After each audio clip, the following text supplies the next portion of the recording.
भारतीय पिछड़ा शोषित संगठन नई दिल्ली के माध्यम से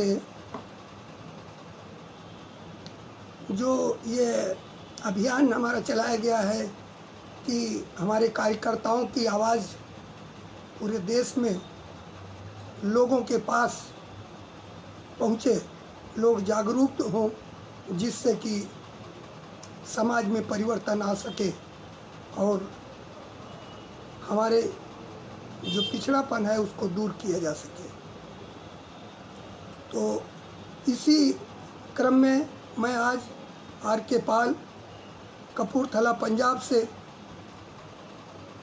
भारतीय पिछड़ा शोषित संगठन का वाइस प्रेसिडेंट की हैसियत से अपनी बात आप लोगों के सामने रखने जा रहा हूँ। मेरा आज का विषय है भारत में बहुजनों की गुलामी, कारण और निवारण।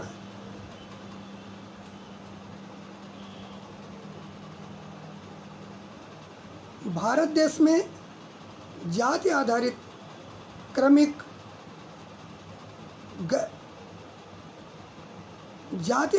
क्रमिक गैर बराबरी की व्यवस्था है, जिसकी जितनी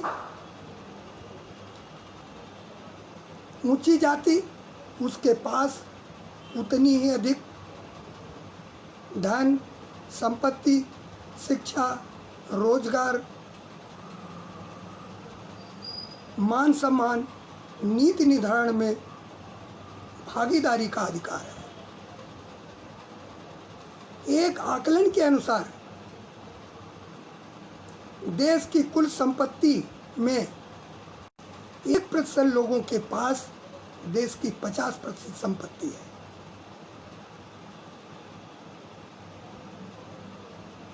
दस प्रतिशत लोगों के पास 90% संपत्ति है तथा 90% लोगों के पास 10% संपत्ति है। न्यायपालिका में 100% सवर्णों का कब्जा है। देश में जितने भी विश्वविद्यालय, उनमें कोई भी SC, ST, OBC का वाइस चांसलर नहीं है। धार्मिक क्षेत्र में जितने भी मठ, मंदिर, अखाड़े हैं, उन सब पर किसी अपवाद को छोड़कर एक ही जाति या ब्राह्मण का कब्जा है और इनमें देश की जनता की अकूत संपत्ति, सोना, चांदी, जवाहरात, रुपया इकट्ठा है, जिसका उपभोग एक ही जाति करती है। जनता का पैसा लूटने वाले पूंजीपति अपने काले कारनामों को छिपाने के लिए करोड़ों रुपए सोना, चांदी इन मठ मंदिरों में दान के रूप में चढ़ाते रहते हैं, जबकि इनके पास काम करने वाले मजदूर उसको देने के लिए मजदूरी नहीं देते। देश के उद्योग धंधे, कल कारखाने, व्यवसाय, वित्तीय संस्थानों आदि में बहुजनों की कोई भागीदारी नहीं है।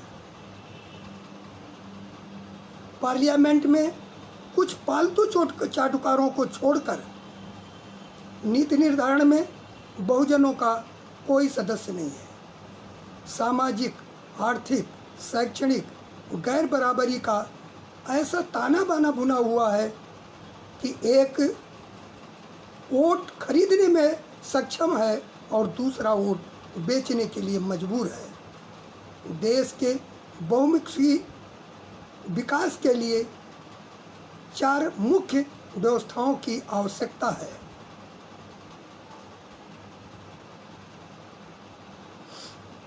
शिक्षा, पहली आवश्यकता हमारी शिक्षा। किसी देश के विकास के लिए सबसे जरूरी है विकसित मानव संसाधन। जब तक देश में कुशल, शिक्षित, बुद्धिजीवी, मानविक, वैज्ञानिक सोच वाला मानव संसाधन नहीं है, तब तक देश का विकास संभव नहीं है। इसलिए 4 साल से लेकर 18 साल तक के बच्चे की निःशुल्क अनिवार्य एक समान शिक्षा हॉस्टल में होनी चाहिए। सांप्रदायिक शिक्षा पूर्ण रूप से प्रतिबंधित हो। चरित्र निर्माण के लिए प्रकृति के सार्वजनिक नियमों की शिक्षा दी जाए, जिससे बच्चे में वैज्ञानिक सोच विकसित हो।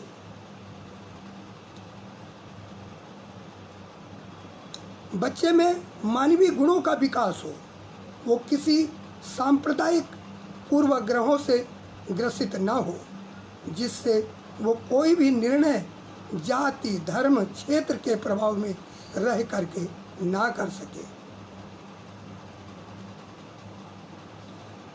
दूसरी हमारी आवश्यकता है स्वास्थ्य। विकसित देश के बनाने के लिए नागरिकों का स्वस्थ और निरोग होना अत्यंत जरूरी है। इसके लिए देश में उच्च स्तर की निःशुल्क स्वास्थ्य सेवाएं उपलब्ध होनी चाहिए। तीसरी हमारी आवश्यकता कहें या देश के विकास के लिए जो जरूरी काम है, देश की धन संपत्ति, उद्योग धंधे, जमीन जायदाद, वित्तीय संस्थान, मठ, मंदिर, अखाड़े, आश्रम, इन सभी का राष्ट्रीयकरण होना चाहिए। ये सभी संपत्तियां आम जनता की संपत्तियां हैं। इनका अधिकार, निजी अधिकार समाप्त होना चाहिए, जिससे आम जनता के सुख सुविधाओं के लिए इनका उपयोग हो सके, सभी को योग्यता अनुसार रोजगार की व्यवस्था हो सके।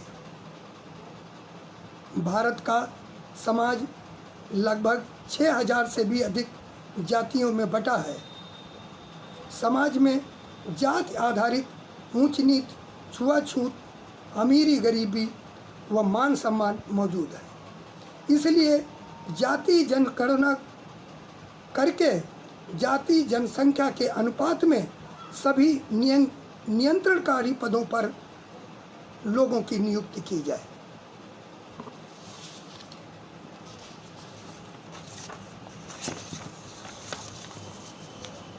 देश का नियंत्रण विषमतावादी लोगों के हाथ में है। उनसे फिलहाल ऐसी आशा नहीं की जा सकती, क्योंकि देश के सारे संसाधन उनके कब्जे में है। देश की 85% जनसंख्या वाले Bahujan Samaj, SC, ST, OBC सभी संसाधनों से विहीन हैं। इनमें से इक्के दुक्के लोग जो शासन सत्ता में हैं, वो उन्हीं शोषक लोगों की चाटुकारिता करके ही अस्तित्व में है। इसलिए जाति आधार पर भले ही वो अपने कहे जाएं, लेकिन वो लोग भी शोषक वर्ग के ही लोग हैं। ऐसे लोग आत्म स्वार्थ सिद्धि के लिए पासा पलटते रहते हैं। ऐसे लोगों का पर विश्वास नहीं किया जा सकता, बल्कि ऐसे लोग हमारे समाज के लिए कहीं ज़्यादा घातक हैं। देश के 85% बहुजनों की गुलामी के लिए केवल ब्राह्मण वर्ग को ही दोषी नहीं ठहराया जा सकता। वो लोग तो वही काम करते हैं जिसमें उनके समाज के हित छिपे हैं, चाहे वो बहुजन के लिए कितने ही घातक हैं।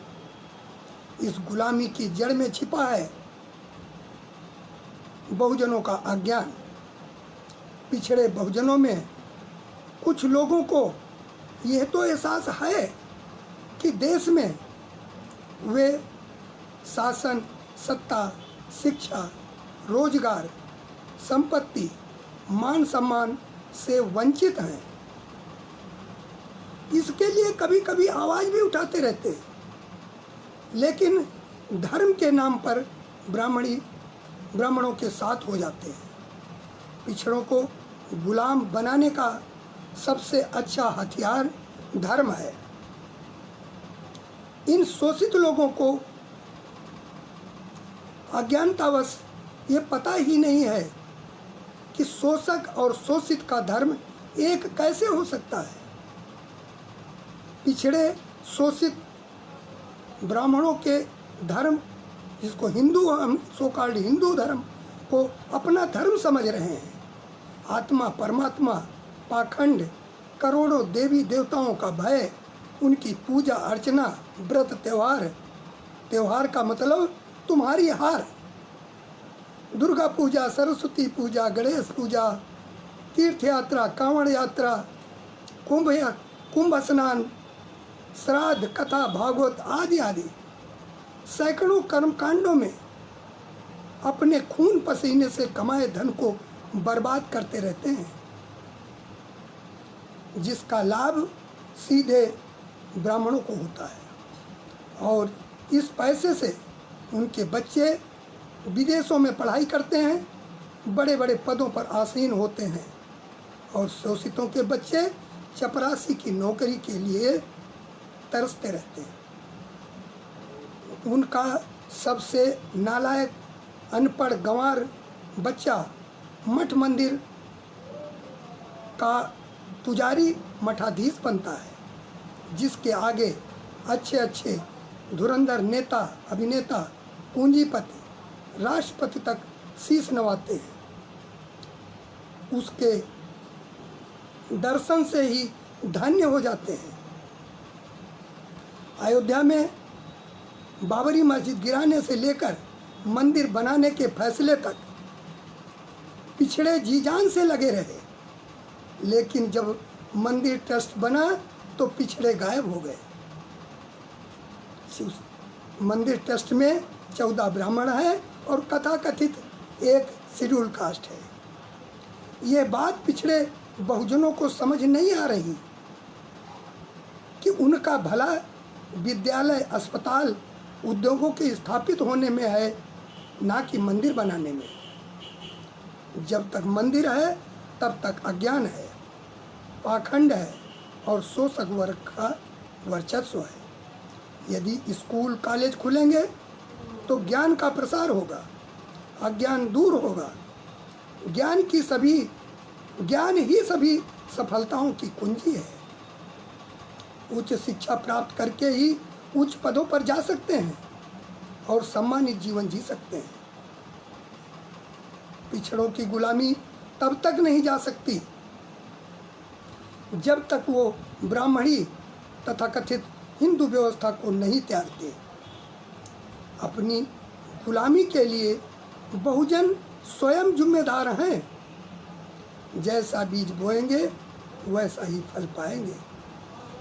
हमारे समाज के तमाम महापुरुषों ने अज्ञान दूर करने की कोशिश की, लेकिन समाज के लोगों ने उनके बताए हुए रास्ते पर चलने की कोशिश नहीं की।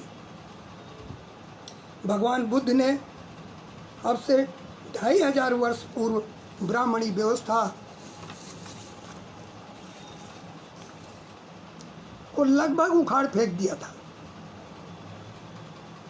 कबीरदास, संत रविदास, गुरु नानक देव जी, नारायण स्वामी, संत बाबा गाडके, ज्योतिबा फुले, रामास्वामी पेरियार, बाबा साहब BR अम्बेडकर, ललई सिंह यादव, राम स्वरूप वर्मा, जगदेव प्रसाद, काशीराम, आज बहुत सारे हमारे बहुजन के महापुरुषों ने अपना पूरा जीवन समाज के लिए लगा दिया। बुद्ध ने कहा, अत्ता ही यत्नो नाथो, अत्ता ही यत्नो गति। व्यक्ति अपने सुखों और दुखों का स्वयं जिम्मेदार है, कोई दूसरा नहीं है। बहुजनों को किसी से लड़ने की आवश्यकता नहीं है। केवल ब्राह्मणी व्यवस्था को जिस दिन त्याग दिया उसी दिन गुलामी स्वतः समाप्त हो जाएगी। जो लोग आज बहुजनों की कमाई पर ऐश कर रहे हैं, उन्हें भी बहुजनों की तरह मेहनत करके रोटी खानी पड़ेगी। जिस दिन बहुजन मंदिरों में जाना छोड़ देंगे, उसी दिन पुजारी स्वयं मंदिर छोड़कर भाग जाएगा। मंदिर में भगवान नहीं, पुजारी की रोजी रोटी, मान सम्मान का जरिया है। बहुजन यदि इस व्यवस्था को नहीं छोड़ते, तो यदि इनके हाथ में सत्ता संपत्ति आ भी जाए तो वो ज़्यादा दिन टिकने वाली नहीं है। बाबा साहब ने जाति का विनाश की किताब में कहा है, इतिहास गवाह है कि धार्मिक और सामाजिक क्रांतियों के बाद ही राजनीतिक क्रांतियाँ आती हैं। ब्राह्मणी व्यवस्था में राजा या शासक भी ब्राह्मण के नियंत्रण में रहकर ही शासन चलाता है। इस बात के प्रमाण हैं कि जिन शासकों ने ब्राह्मणी व्यवस्था को तोड़ने की कोशिश की, उनको इन चालाक लोगों ने कूटनीति से नष्ट करवा दिया।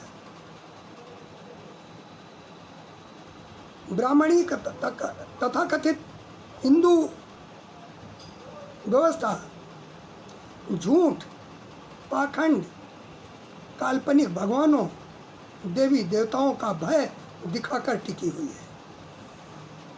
इस वैज्ञानिक युग में भी यदि बहुजनों के ज्ञान चक्षु नहीं खुलते, तो फिर गुलामी से मुक्त होने का कोई उपाय नहीं है। सन 2013 में उत्तराखंड में हिंदुओं के चार धाम केदारनाथ, बद्रीनाथ, यमुनोत्री, गंगोत्री, जहाँ भगवान शिव का वास बताया जाता है, प्रकृति का प्रलय आया तो लाखों भक्त पानी की भयंकर बाढ़ में बहकर तड़प तड़प कर मर गए। पूरे शहर का नामो निशान मिट गया। किसी भगवान ने नहीं बचाया। इससे बहुजनों को सबक लेना चाहिए कि प्रकृति ये नहीं देखती कि आप किस का धर्म क्या है, आपकी जाति क्या है, आप ईश्वर अल्लाह गॉड को मानते हो या नहीं मानते हो, पूजा करते हो या नहीं करते। प्रकृति के अपने बंधे बंधाए नियम हैं, वो सब पर समान रूप से लागू होते हैं। उसका अच्छा या बुरा प्रभाव सब पर समान रूप से पड़ता है। भगवान धर्म के ठेकेदारों के दिमाग की उपज है। भगवान या ईश्वर का निर्माण ब्राह्मणों ने अपनी रोजी रोटी और मान सम्मान के लिए और लोगों को गुलाम बनाए रखने के लिए किया है। लेकिन अज्ञानतावश हम लोग उसको सत्य मानकर अपना सब कुछ लुटाते रहते हैं। मंदिर में रखी भगवान की मूर्ति के सिरों, अभी अखबार में पीछे आया था, मैं उसके आधार पर बता रहा हूँ कि तिरुपति बालाजी में भगवानों की मूर्तियों के ऊपर से सिर से कीमती मुकुट चुरा लिए गए। वो भगवान जब वो अपनी मूर्तियों की, अपने मुखटों के, अपने मुकुट की रक्षा नहीं कर सकता, वो हमारी क्या रक्षा करेगी वो मूर्ति।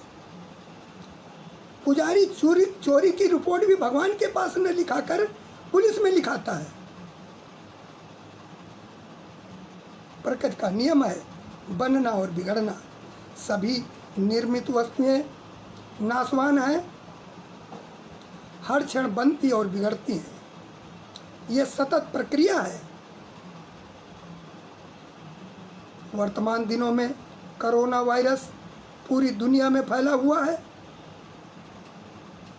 लाखों लोग मर रहे हैं। अगर कोई ईश्वर है तो क्यों नहीं वायरस को खत्म कर देता है? मनुष्यों को क्यों नहीं मरने से बचा लेता? देश में गुंडे, बदमाश जघन्य अपराध, हत्या, चोरी, डकैती, बलात्कार करते रहते हैं। परमात्मा यदि कहीं है तो उन्हें क्यों नहीं रोकता?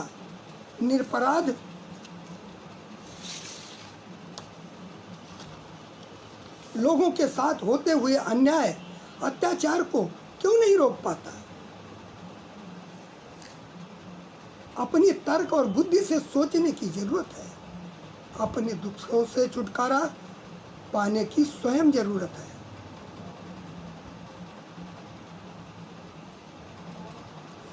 बहुजनों को, जब हम बहुजनों शब्द बोलते हैं, इसका मतलब हम सीधे SC ST और OBC तथा इन्हीं लोगों से कन्वर्टेड जो धार्मिक माइनॉरिटीज़ हैं, हम उनकी बात करते हैं। तो बहुजनों को अपने जीवन में सुख समृद्धि लाने के लिए अपने अन्य दुष्कर्मों से भी छुटकारा पाने की आवश्यकता है। खाली दूसरों को दोष देने से हमारा छुटकारा नहीं होने वाला, अन्यथा इस बदहाली से हमें कोई बचा नहीं सकता। सभी प्रकार के नशे जैसे बीड़ी, तंबाकू, जर्दा, शराब, अफीम, गांजा, चरस आदि इन बहुजनों के जीवन को बर्बाद करते रहते हैं। नशे की आदत सबसे अधिक बहुजनों में है, जिससे गरीबी, पारिवारिक कलह उत्पन्न होते हैं। आपस में वैर भाव पैदा करके हम अपनी ऊर्जा अच्छे कामों में लगाने के बजाय बुरे कामों में खर्च करते रहते हैं। आपस में एक दूसरे का नुकसान करते रहते हैं। यदि ये बहुसंख्यक समाज अपनी शक्ति उत्पादन कार्यों में लगाए तो इनका विकास संभव है। अशिक्षा और अज्ञान के कारण अच्छे बुरे की पहचान नहीं कर पाते, दोस्त और दुश्मन की पहचान नहीं कर पाते।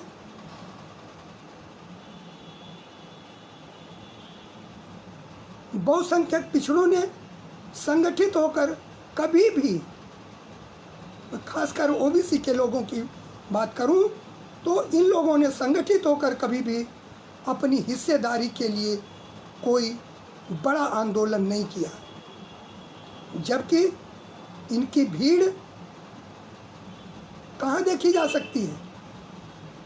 मंदिरों में, मस्जिदों में, तीर्थ यात्रा में, गंगा स्नान में, कांवड़ यात्रा में, और ब्राह्मणों के बड़े बड़े जो इनके संगठन हैं, चाहे RSS है, चाहे हिंदू वाहिनी है, बहुत सारे हैं, मैं उतने क्या नाम गिनाऊं। इन सब में इनकी भीड़ देखी जा सकती है, जो कि इनके विनाश के कारण है। शिक्षा के अभाव में सम्मान जनित व्यवसाय नहीं अपना पाते। ये लोग बहुत से ऐसे व्यवसायों को अपनाते हैं जिनको सवर्ण कभी भी नहीं अपनाते।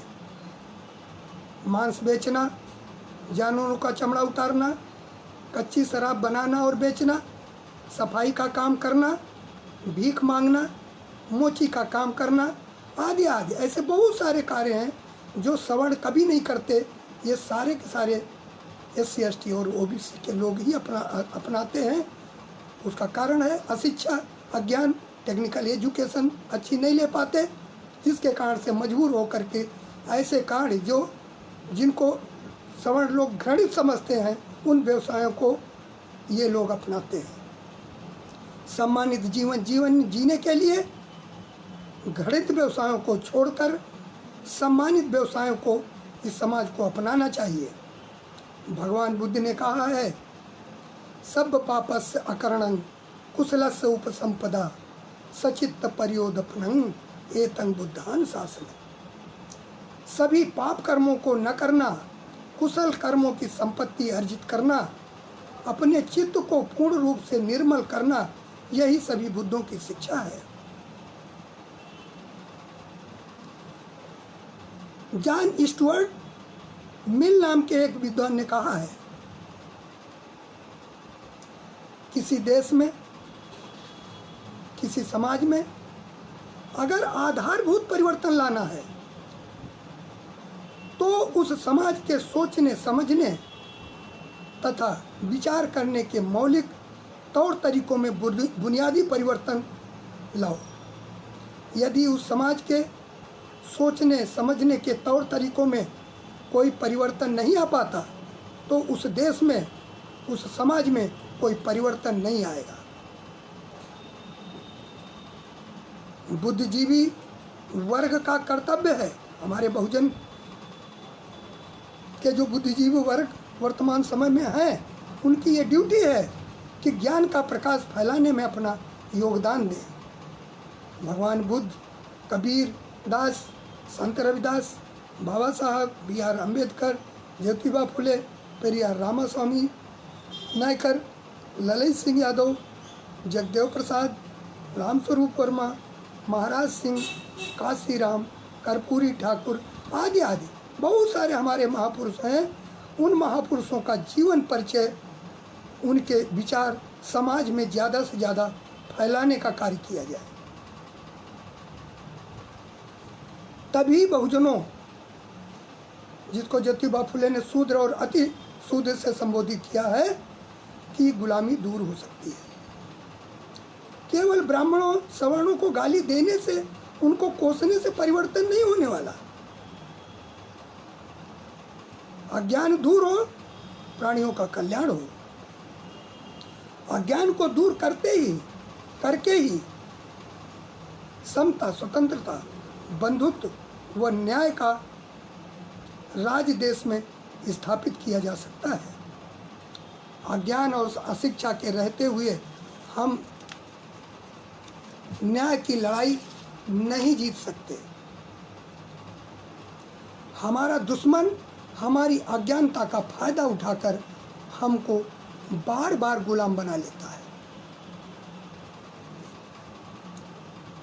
समाज के प्रबुद्ध वर्ग को इस जागरूकता के अभियान में जुट जाना चाहिए। राजनीतिक लोगों से कुछ भला करने की आशा नहीं रखनी चाहिए। यहाँ तक कि हम जो आरक्षण की आवाज़ उठाते हैं, जाति की जनगणना की बात करते हैं, हिस्सेदारी की बात करते हैं, क्या हम इन सरकारों से ऐसी कोई आशा रख सकते हैं जो देश के सभी वित्तीय संस्थानों को, सार्वजनिक उपक्रमों को बेच दे रहे हैं? आपको आरक्षण कहाँ मिलेगा जब सार्वजनिक संस्थान ही नहीं होंगे? ऐसी सरकारें जो आपको अपंग बनाकर गुलाम बनाए रखने के लिए स्थायी व्यवस्था कर रही हैं, उनसे कोई ऐसी आशा नहीं की जा सकती।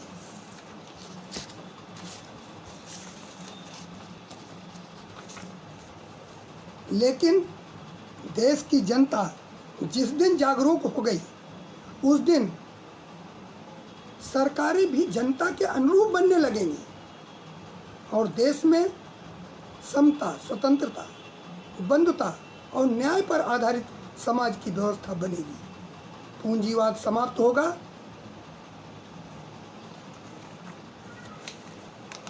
जब पूंजीवाद समाप्त होगा, तभी जो आम जन है वो एक सम्मानित जीवन जी सकेंगे।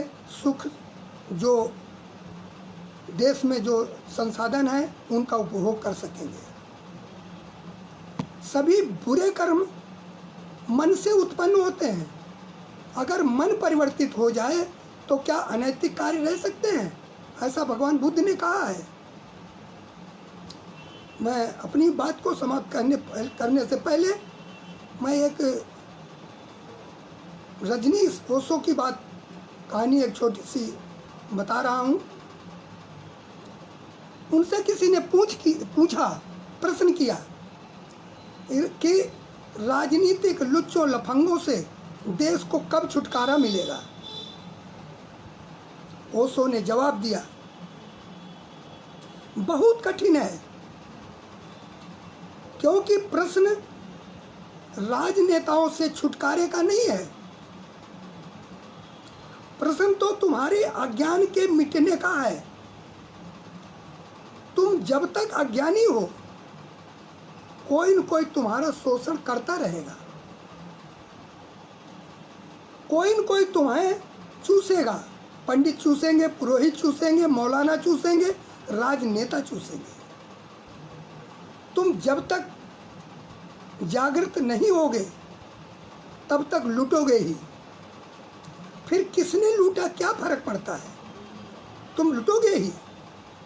किस झंडे की आड़ में लूटे